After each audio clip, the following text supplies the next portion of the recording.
The Newtown massacre has people all across the country asking the question, of course, why? How could this happen? Yeah, and joining us now to talk about this is psychiatrist Dr. Carole Lieberman. You know, it's so amazing. Thank you so much for being here, by the way.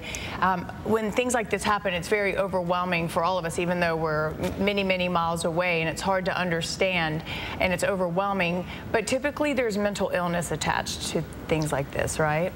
Well, there are obviously some kind of psychological problems. You know, it's hard to blame it totally on mental illness because then people get stereotyped. And obviously, most of people who are mentally ill do not go around being mass murderers. We have to say that.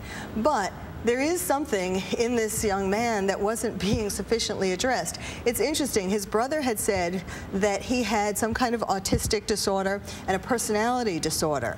Now, personality disorder can be anything. It could be schizotypal personality, which is like schizophrenia, sort of a lesser form of that. It could be paranoia. It could be sociopathy.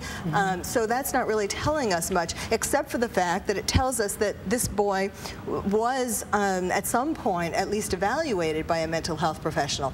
There have been some reports that he was taking medication. You know, there are all these fragments right now of reports, so it's hard to say. Obviously, he started out by shooting his mother in the face, so we can safely say that he was angry at his mother. Certainly you did, exactly. Certainly you didn't know them and have no experience on this case. But everyone develops. My first working theory was, why was he angry at his mother? Did he feel the mom was giving love and attention to these young children? What do you think? Well, that's it. You know, I think that he could well have felt that her time and attention was being spent on these little kids, and he wanted to get rid of them. There's evidence that the family was dysfunctional. Apparently, there was a divorce a few years ago, and a very hard divorce. Not that any divorce is easy. And he was left at home with his brother and his mother, and then the brother went off to do his own thing, and so he was left at home with his mother, and that must have been a very intense kind of relationship. We will hopefully find out more about that.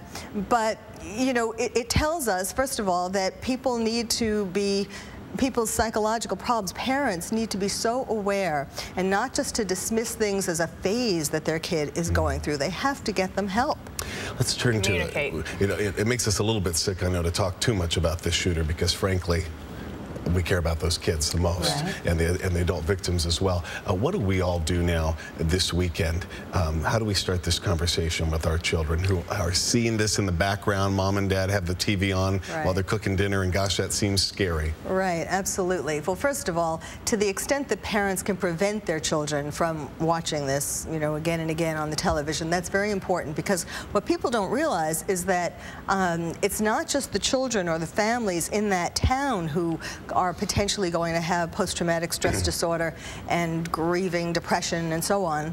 But it's also people like in LA, you know, who are watching this, who are witnesses. PTSD can come if you witness a traumatic event as well.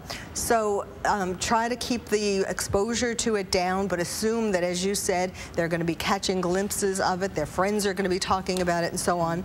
And you need to talk about how some people have some psychological problems, are not happy with their life, are angry at the world, but to bring out the good people involved in this tragedy as well, the teachers, the police, the ambulance drivers, you know, not to show that the whole world is just a scary, mean place. There are heroes. Right. Doctor, thank you so much for being here this morning. Carole Let's do Lieberman, that. Let's follow your advice and highlight. I think it is part of the healing process.